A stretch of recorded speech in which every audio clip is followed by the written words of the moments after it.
Hello दोस्तों, मैं हूं सदाब और आप सुन रहे हैं हॉरर कहानी, वो भी मेरी जुबानी।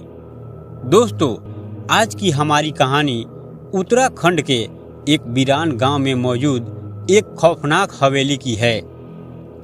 यह कहानी एक शख्स की आप बीती है जिनका नाम रिजवान है।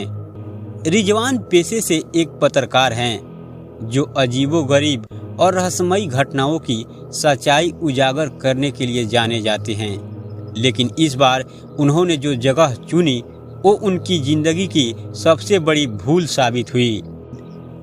इस कहानी को सुनने के बाद शायद आप भी अंधेरे में अकेले जाने से डरेंगे। तो चलिए ये कहानी रिजवान के पॉइंट ऑफ व्यू से सुनते हैं। दोस्तों, मेरा नाम रिजवान है और मैं पिछले 10 सालों से पत्रकारिता कर रहा हूँ। मुझे हमेशा ऐसी कहानियों की तलाश रहती थी जो लोगों की रीढ़ में सिहरन पैदा कर दे। इसी खोज में मैं उत्तराखंड के एक छोटे से गांव नागवेली पहुंचा, जहां एक पुरानी हवेली के बारे में अजीब बातें कही जाती थी।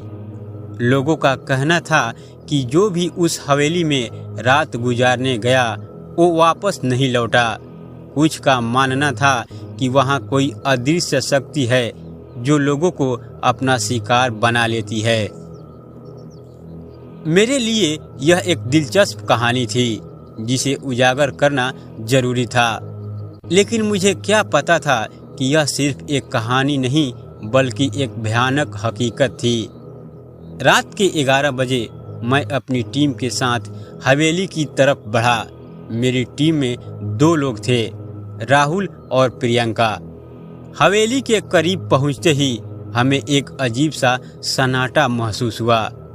दरवाजे पर लगी लोहे की जंग और लगी जंजीरें इस बात का इशारा कर रही थी कि यहाँ सालों से कोई नहीं आया। लेकिन जैसे ही मैंने दरवाजे को धक्का दिया वो खुद ब खुद खुल गया। हमें लगा कि शायद हवा की वजह से ये दरवाज़ा खुला होगा, लेकिन अंदर कदम रखते ही जो कुछ हुआ उसने हमें अंदर तक हिला कर रख दिया। हवेली के अंदर घुसते ही हमें हवा में एक अजीब सी दुर्गंध महसूस हुई, जैसे सड़े हुए मांस की बदबू। और तभी अचानक दरवाज़ा खुद ब खुद जोर से बंद हो गया। हम तीनों बुरी तरह डर गए। राहुल ने टॉर्च जलाने की कोशिश की, लेकिन टॉर्च खुद ब खुद बंद हो गई। प्रियंका के हाथ में कैमरा था, लेकिन उसमें भी कुछ रिकॉर्ड नहीं हो रहा था।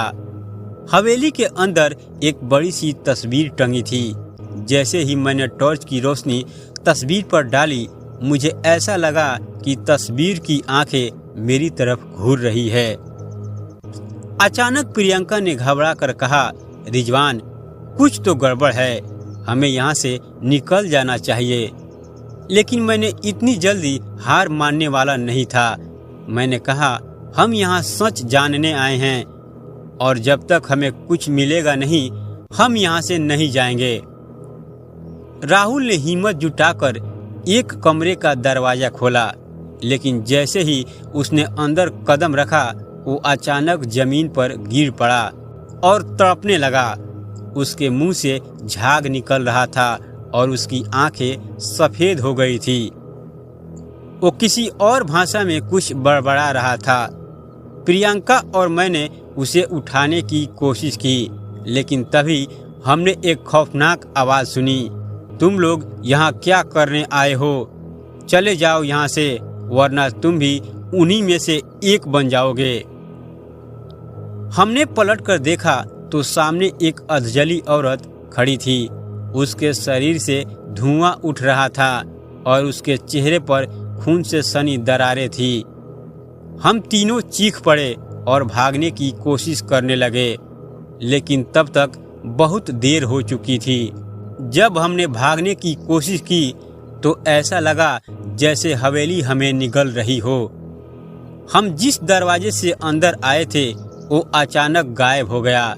ऐसा लग रहा था कि हम किसी और ही दुनिया में फंस चुके हैं। राहुल अभी भी बेहोश पड़ा था। और प्रियंका लगातार रो रही थी।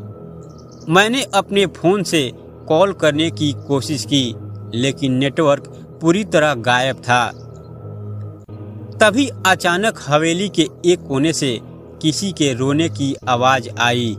मैंने हिम्मत जुटाकर आवाज़ की तरफ देखा तो पाया कि वहाँ एक छोटी सी बच्ची बैठी थी। उसके कपड़े गंदे थे और वो अपनी टूटी हुई गुड़िया को जोर जोर से झूला झूला रही थी। मैंने डरते हुए पूछा, बच्ची तुम यहाँ क्या कर रही हो? उसने धीरे से जवाब दिया, मैं यहाँ कई सालों से फंसी हुई हूँ, प्लीज़ मेरी मदद करो। लेकिन जैसे ही प्रियंका ने बच्ची को छूने की कोशिश की, अचानक बच्ची की आंखें लाल हो गई और उसकी हंसी गूंजने लगी। हम दोनों पीछे हटे और तभी हमारे कानों में फिर से वही भयानक आवाज़ आई, तुम लोग यहाँ से जिंदा नहीं जाओगे। तभी अचानक हवेली की दीवारों पर खून के निशान उभरने लगे। हमें महसूस हुआ कि इस हवेली में कई लोगों की मौत हो चुकी थी। यह सिर्फ एक भूतिया हवेली नहीं थी, बल्कि एक नरसंहार का अड्डा था। सालों पहले यहाँ एक तांत्रिक ने कई लोगों की बलि दी थी और उनकी भटकती आत्माएं आज भी यहाँ कैद थी। तभी अचानक राहुल की आंखें खुल गई। उसने घबराकर कहा, हमें यहाँ से अभी भागना होगा वरना हम भी मारे जाएंगे। लेकिन सवाल था, हम भागे कैसे? और फिर अचानक हवेली के एक कोने में एक गुप्त दरवाज़ा खुला। हमने बिना कुछ सोचे समझे उस दरवाजे की तरफ दौड़ लगा दी। जैसे ही हमने दरवाज़ा पार किया, हम एक झटके में हवेली के बाहर आ गए और जब पीछे मुड़कर देखा तो हवेली पूरी तरह गायब हो चुकी थी।